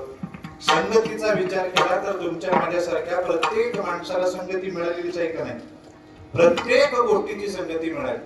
मनुष्य नावाचा प्राणी जन्माला येतो संघातून, राहतो संघात, वाढतो संघात, नाही जातो सुद्धा संघातच. हा संघप्रिय प्राणी असल्यामुळं संघातच त्याचं अस्तित्व असतं. त्याच्यामुळं जे जन्माल्यापासून नाही जन्माला यायच्या आधीपासून प्राप्त आहेत तेच पुन्हा मागण्यात कोणते शहाणपण आहे? समागमाची मागणी निळोबाराय करतात. निळोबाराय म्हणतात समागम घडावा, पण कुणाचा? त्याच्यात दोन प्रकार आहेत. एक चांगल्याचा समागम आणि एक वाईटाचा समागम. निळोबाराने उत्तम रीतीने माहितीये, चांगल्याची संगती प्राप्त झाली तर जीवन उद्धरून जातं, पण वाईटाची संगती प्राप्त झाली तर पतन झाल्याशिवाय राहत नाही. पतन उद्धार संघाचा महिमा ज्याच्या विधमा संत सेवी. म्हणून पतन आणि उद्धार हा संघाचा महिमा आहे. ज्याला आपला उद्धार करून घ्यायचा आहे त्यांनी संतांच्या संगतीत, चांगल्याच्या संगतीत राहिलं पाहिजे. कारण चांगल्याच्या संगतीत न राहता आपण दुर्जनाच्या वाईटाच्या संगतीत राहू तर आपलं पतन झाल्याशिवाय राहणार नाही. म्हणून संगती मनुष्याच्या जीवनावरती परिणाम करते. किती परिणाम करते? सगळा परिणाम संगतीचा मनुष्याच्या जीवनावर. मनुष्य चांगल्याच्या संगतीत असेल तर त्या चांगल्या संगतीचा परिणाम पहिल्यांदा त्याच्या शरीरावर होतो, दुसरा त्याच्या संबंधावर होतो आणि तिसरा जन्मांतरावरती होतो. चांगल्याच्या संगतीत असेल तर त्याला काय खावं, काय खाऊ नये, कसं राहावं, कसं राहू नये हे सगळं कळत असल्यामुळं चांगलं खायला लागतो, चांगलं प्यायला लागतो, त्याच्यामुळं शरीर चांगलं होतं. दुसरी गोष्ट, चांगल्याच्या संगतीत राहायला लागल्यामुळं कुणाशी कसं बोलावं, कुणाला मोठ्याला आदर कसा द्यावा, किती वाणीमध्ये गोडवा असावा, या सगळ्या गोष्टीचं ज्ञान असल्यामुळं राहावं कसं, बोलावं कसं, वागावं कसं हे कळायला लागतं. त्याच्यामुळं होतं काय, त्याचे जे संबंध आहेत ते दृढ व्हायला लागतात. म्हणजे असलेले संबंध तर घट्ट होतातच, पण याच्या चांगल्या राहण्याने, वागण्याने, बोलण्याने नसलेले नवीन संबंध जोडायला लागतात. उदाहरण आपल्याला सांगतो ना, गावामध्ये एखादा सात्विक मुलगा असतो, त्याचं राहणं सात्विक असतं, बोलणं सात्विक असतं, गोड बोलतो, मोठ्यानं काका मामा करून बोलतो, लहानाला थोडं त्यांच्यापेक्षा थोडे लहान असतील त्यांना दादा भाऊ म्हणून बोलतो, अगदी लहान असतील त्याला बाळा बेटा म्हणून बोलतो, सगळ्यांशी गोड बोलतो, चांगला राहतो, सगळ्या कार्यात सहकार्य करतो.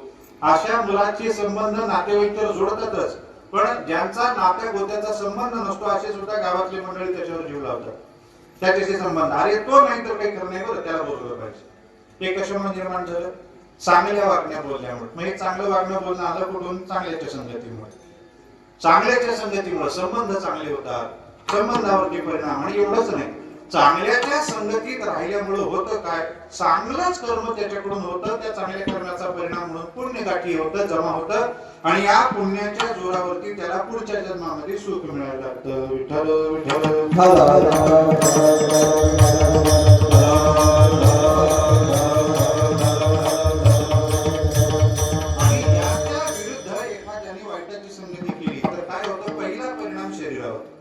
का बरं? कारण वाईटांच्या संगतीत गेल्यावर जे खाऊ नये ते खायला लागतो, जे पिऊ नये ते प्यायला लागतो, त्याच्यामुळे त्याचं शरीर खराब होतं. एक.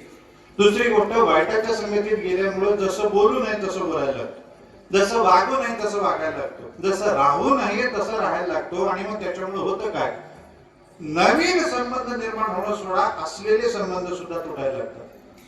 आई वडील, सख्खे बहीण भाऊ सुद्धा त्याला जवळ घ्यायला नकार देतात. नाही बाबा तो चांगला नाही, त्याच्या वाटेला की त्याला समोर आजूबाजूला सुद्धा जाऊ, संबंधावर परिणाम. बरं, वाईटाच्या संगतीत राहायला लागला तर होतं काय, हातून पापच घडतं, वाईटच कर्म आणि त्याचा परिणाम पाप, त्याच्यामुळे पुढच्या जन्मामध्ये त्याला दुःख भोगावं लागतं. संगतीचा हा परिणाम माणसाच्या जीवनावरती होतो. म्हणून महाराज म्हणायला लागले, घडावी संगती कोणाची, ज्यांच्या संगतीमुळे उद्धार होईल अशाची. विठ्ठल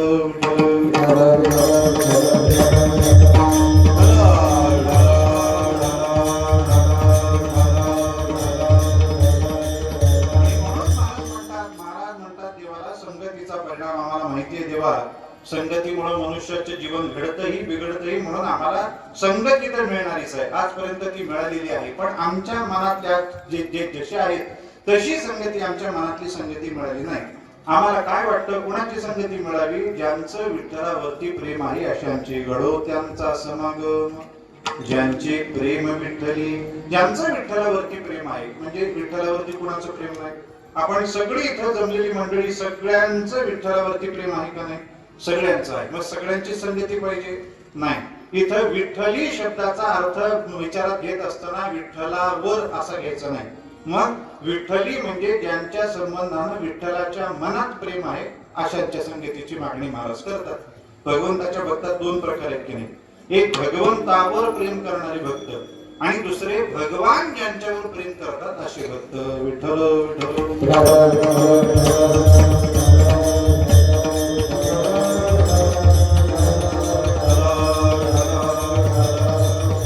झालं काय, एकदा भगवान एका वहीमध्ये काहीतरी लिहित बसले.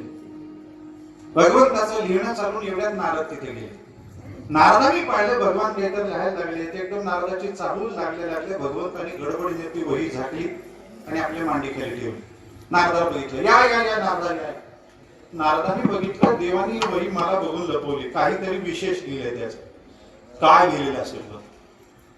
गप्पा चालू, देव इकडचं तिकडचं बोलायला लागले, विचारायला लागले, पण नारदाचं लक्ष नाही. नारदाचं लक्ष देवाच्या मांडी खाली. इथं काय लपून ठेवले बाबा देवाने?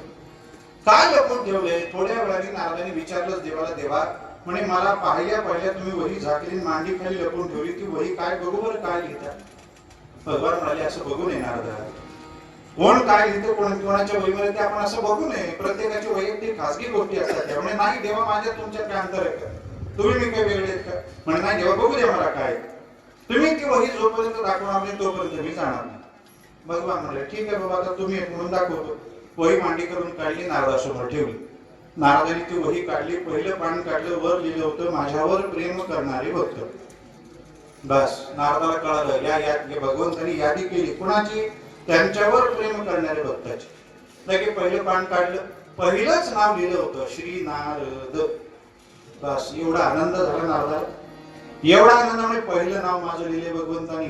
माझं प्रेम भगवंतापर्यंत पोहोचलं. माझं नाव पहिलं, मग दुसरं कुणाचं, तिसरं कुणाचं, चौथं कुणाचं. पानं पलटत बघायला लागले. 1000 झाले, 2000 झाले, 5000 झाले, 10,000 नावं झाली. सगळी नावं नारदाने वाचून काढली. शेवटचं नाव वाचलं आणि मग नारदाच्या लक्षात आलं, देवानी सगळ्याची नाव लिहिली, पण हनुमंतराचं नावच नाही, मारुतीचं नावच नाही. ती वही झाकली, देवाजवळ दिली, देवाला नमस्कार केला. म्हणजे देवा येतो. देवाने विचारलं, काय नारदा झालं का? लगेच पळायला लागला. नाही देवा, एक काम आठवलं, तेवढं काम करून येतो. नारदाला जाताना भगवंतानं सांगितलं, नारदा कृपा करा बरं, कुठं जाऊन काढी लावू नका. तुम्हाला वही दाखवली, आता तुम्ही मला एवढं जवळचे म्हणून सांगितलं, म्हणून आता ही माझी वही बघून कुठे जर जाऊन काढी लावता लावू नका बरं, एवढी कृपा करा. नाही देवा, काय करत? नारद तिथून निघाले, सरळ मारुतीरायाकडे आले. मारुतीरायाकडे बसून भजन त्यांचं चालू. मारुतीराय म्हणाले, काय मारुती भजन करतो, बंद करते भजन, काय कामाचं नाही भजन तुझं. काय झालं नारद? काय एवढे दिवस तू घातले म्हणे भजनामध्ये, काय उपयोग आहे तुझ्या त्या भजनाच्या नामस्मरणाचा? अरे झालं काय नारदा सांगत तरी? भगवंतानी यादी तयार केली. कशाची? भगवंतावर प्रेम करणाऱ्या भक्तांची यादी आहे. मग म्हणे विचार, त्याच्यात पहिलं नाव कोणाचं? मारुतीराय म्हणाले, सांगा बाबा कोणाचं? म्हणे माझं नाव पहिलं आहे. आनंदाची गोष्ट आहे, अभिनंदन, तुमचं पहिलं नाव तुमचं आहे. तर नुसतं माझं नाव पहिलं नाही बाबा, पुढे 10,000 भक्तांची नावं आहे, त्यांचंही अभिनंदन. म्हणजे नुसतं अभिनंदन करू नको, पुढचं आहे काय? त्या 10,000 जणांमध्ये तुझं नावच नाही, नावच नाही. भक्ताच्या यादीत भगवंताने तुझं नाव घातलंच नाही, तुला भगवान विसरले. मारुतीराय म्हणाले, विसरू दे, मला भगवान विसरतील चालत, पण मी भगवंताला विसरलेलं चालत नाही ना मला. म्हणे मग तुझं नावच म्हणून काय कामाचं? म्हणे मी भगवंताला विसरू नये याच्या करताच करतो. देवानी कुठल्या यादीत मला घालायचंय घालू दे, न घालू दे, मला काही त्याचा संबंध नाही, मला काही त्याच्याशी देणं घेणं नाही. नारद म्हणाले, असं कसं? असं कसं? म्हणे तुला शोभतं काय? एवढं तू भगवंताला सहकार्य केलं, प्रत्येक अवतारात त्यांना सोबत येऊन मदत केली, रामावतारात एवढं सहकार्य केलं, आणि देव एवढं नामस्मरण करून एवढी भक्ती करून देव तुझं का विचारतात? चल माझ्यासोबत देवाला जा विचार. मारुतीराय म्हणाले, जाऊ द्या नारदा, नाही दिलं देवाने, नाही दिलं, मला काही त्याची काळजी नाही. तुम्हाला त्रास होत असेल तर तुम्ही जाऊन देवाला विचार, मी काय देवाकडे येत नाही. जा तुम्ही विचार. नारद लगेच निघाले मारुतीकडून निघाले भगवंताकडे आले भगवंताला म्हणाले देवा ती यादी बघू थोडी अजून म्हणजे दाखवली नारद आता कशा नाही अजून एकदा मला बघायची पुन्हा वही घेतली सगळी यादी पाहिली पुन्हा एकदा तपासून घेतलं आणि मग भगवंताला म्हणायला लागले देवा हो एवढ्या भक्ताची यादी केली तुम्ही याच्यात त्या मारुतीला कसं विसरलात ज्यांनी एवढे उपकार तुमच्यावरती केले तुम्हीच बोला बाबा मारुती तुझ्या एक एक उपकाराकरता मी माझा एक एक प्राण जरी द्यायला लागलो 5च उपकार भेटतील बाकीचे उपकार तसेच राहणार आहे बोलताना एवढं मोठं बोललं त्याचं नाव सुद्धा नाही बरोबर आहे का देवा भगवान म्हणजे मी एवढा आरडाओरडा करायला पाहिजे नाही देवा तुमचं चुकलंय मी मारुतीला जाऊन सांगितलं भगवान म्हणजे लावली काढी जाऊन तुम्हाला सांगितलं होतं काड्या लावू नका म्हणून केलं का नाही एवढा काम म्हणजे नाही देवा मला सहन झालं नाही तुम्ही मारुतीचं नाव लिहिलं भगवान म्हणाले थांबा तुम्ही एकच वही पाहिली म्हणून अजून एक वही आहे अजून एक वही बघू कोणती वही भगवंतांनी तिथून आपल्या आसनावरून उठून कपाटाकडे जाऊन ते कपाट काढलं त्या कपाटामध्ये एक पेटी होती ती पेटी काढली त्या पेटीत तशी आपण जशी ज्ञानेश्वरी गाथा बांधतो तशी ती बांधलेली ती वही काढली वही हातात घेतल्या घेतल्या पहिल्यांदा तिला नमस्कार केला आदराने नारदाच्या हातात दिली म्हणजे आता ही यादी बघा नारदाने ते सगळं काढलं वही पहिलं पान काढलं पहिल्या पानात लिहिलं होतं आधीच्या वहीत होतं माझ्यावर प्रेम करणाऱ्या भक्ताची यादी आणि आता या वहीमध्ये पहिल्या पानावर लिहिलं होतं मी ज्यांच्यावर प्रेम करतो अशांची यादी नारदाने पाहिलं ही तर श्रेष्ठ यादी दिसते याच्यात कोणी बघावं म्हणून पहिलं पान काढलं तर एकच नाव लिहिलं होतं ते म्हणजे श्री हनुमंतराय पुढं वही पूर्ण कोरी मराठी राहिल्याशिवाय दुसरं नावच त्याच्यात नारदाने लगेच वही झाकली बांधली देवा तेव्हा येतो काय झालं नारद एवढं येऊन रागारागाने माझ्याशी भांडायला लागला होता भांडण केलं का नाही सगळ्या प्रश्नाची उत्तरे मिळाली काय झालं ते नारदा म्हणे नाही देवा म्हणे मलाच वाटत होतं मी तुमच्यावर प्रेम करणार आहे एकच यादी तुमच्याकडे असेल पण ही दुसरी यादी पाहिली माझा सगळा अभिमान नष्ट झाला विठ्ठल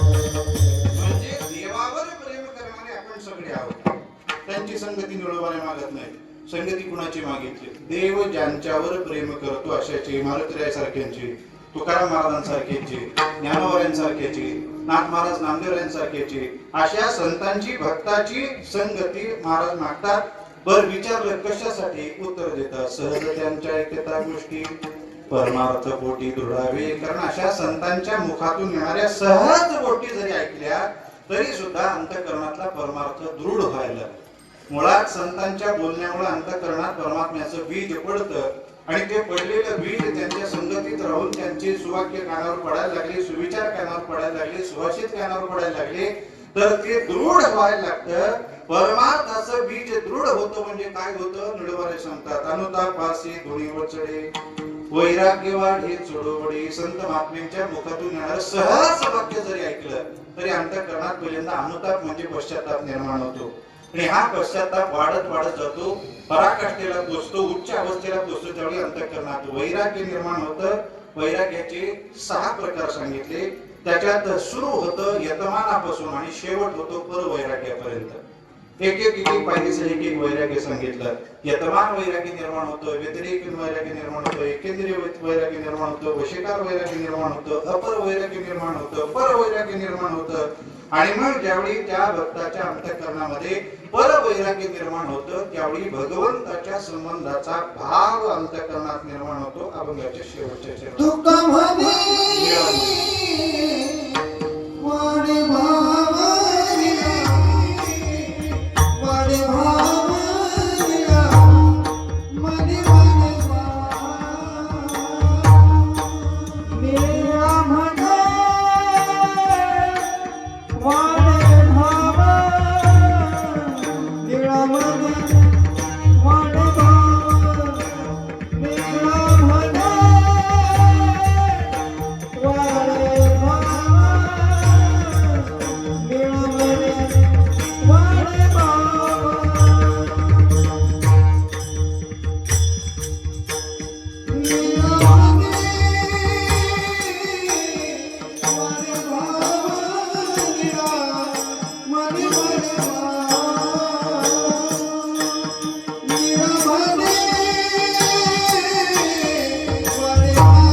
दृढावे परमार्थ पोटे दृढावे परमार्थ पोटे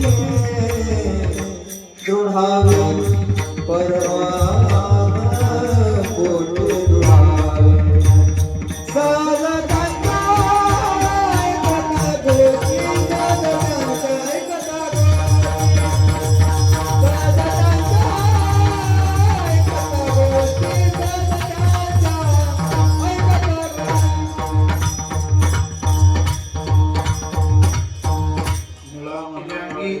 सहज त्यांच्या ऐकता गोष्टी परमार्थ पोटी दृढावे. महाराज म्हणायला लागले का संगती पाहिजे ज्यांचे विठ्ठलाच्या ठिकाणी प्रेम आहे, कारण त्यांच्या मुखातून येणाऱ्या सहज गोष्टीमुळे अंतःकरणातला परमार्थ दृढ होतो. दृढ होतो म्हणजे काय होतो? अनुतापासे दुणी वचडे वैराग्य वाढे चढोवडी. अनुतापाला दुणी उचडायला लागते आणि वैराग्य चढोवडीनं वाढायला लागतं. ज्यावेळी वैराग्य हे शेवटच्या अवस्थेला प्राप्त होतं त्यावेळी भगवंताविषयीचा भाव अंतःकरणात निर्माण होतो. निळामणी वाढे भाव निळामणी वाढे भाव संचरे स्वानुभव निजांगी. आणि ज्यावेळी हा भाव सुद्धा पराकाष्ठेला प्राप्त होतो त्यावेळी निजांगामध्ये स्वानुभवाचा संचार व्हायला लागतो. हे सगळं घडतं कशाने? सहज त्यांच्या ऐकता गोष्टी. सहज जरी त्यांच्या मुखातून येणाऱ्या गोष्टी ऐकल्या तर हा परिणाम भोगायला मिळतो. आणि म्हणून महाराज म्हणतात घडो त्यांचा समागम, घडो त्यांचा समागम ज्यांचे प्रेम विठ्ठली. सहज त्यांच्या ऐकता गोष्टी परमार्थ पोटी दृढावे. ज्यांच्या संबंधानं भगवंताच्या अंतःकरणात प्रेम आहे अशा संतांचा जर समागम घडला तर होतं काय? म्हणजे भावही वाढतो, वैराग्यही प्राप्त होतं आणि स्वानुभवाचा संचार निजांगामध्ये होतो. ही अवस्था प्राप्त होते. ही अवस्था प्राप्त होण्याकरता आम्हाला संतांची संगती हवी आहे. ती संगती निळोबार अभंगातून मागतात. अभंगातून निळोबारांनी संतांची संगती का मागितली? कारण तुमच्या माझ्यासारख्याला देवाजवळ जाऊन काय मागावं हे कळावं याच्यासाठी. आपण रोज देवाकडे जातो प्रपंचातलं काहीतरी मागतो. महाराज म्हणतात याच्याने तुमचा उद्धार होणार नाही. तुम्हाला तुमचा उद्धार करून घ्यायचा असेल प्रपंचातला नाही परमार्थातलं मागा. आणि परमार्थातले काय मागा? संतांची संगती मागा. ती संगती जर भगवंतांनी दिली तर निश्चित तुमचा उद्धार झाल्याशिवाय राहणार नाही. म्हणून ज्याला आपला उद्धार करून घ्यायचा आहे त्यांनी निळोबाराय म्हणतात त्याप्रमाणे देवाकडे जाऊन हेच मागावं. काय मागावं? घडो त्यांचा समागम ज्यांचे प्रेम विठ्ठली. देवा ज्यांच्या संबंधानं तुमच्या अंतःकरणात प्रेम आहे अशांची संगती आम्हाला घडावी. ही मागणी आपण रोज देवाकडे करावी. रोज देवाला मागितल्यानंतर कंटाळून का होईना पण देवाने एकदा जरी आपल्याला संत संगती दिली आपला उद्धार झाल्याशिवाय राहणार नाही. आपण रोज संतांची संगती देवाकडे मागून स्वतःचा उद्धार करून घ्यावा. यथामती झालेली सेवा पंढरीश परमात्म्याच्या चरणी, माऊली ज्ञानोबा तुकोबारांच्या चरणी सद्गुरू गुरुनाथ महाराजांच्या वैकुंठवासी महाराजांच्या चरणी अर्पण करतो. अतिशय प्रेमानं, श्रद्धेनं, निष्ठेनं, जोमानं गेल्या 7 वर्षापासून आपण इथं सप्ताह करत आहात. या 7 पैकी 3-4 वर्षापासून मी सुद्धा येऊन इथं सेवा करतो आहे. भगवंताच्या चरणी प्रार्थना एवढीच आहे, सप्ताह करणारी मंडळी, आयोजक, संयोजक, नियोजक, निमंत्रक मंडळी, आपण सज्जन श्रोते मंडळी, ग्रामस्थ मंडळी, ही गुणजन टाळकरी वादक मंडळी, या सप्ताहामध्ये सहकार्य करणारी, सेवा करणारी, लहानापासून ते मोठ्यापर्यंत सर्वच मंडळी, या सगळ्यांना भगवंतांनी उदंड आयुष्य द्यावं, आरोग्य द्यावं, ऐश्वर्य द्यावं, अशीच सेवा सगळ्यांकडून करून घ्यावी ही प्रार्थना करतो आणि थांबतो. ज्ञानेश्वर माऊली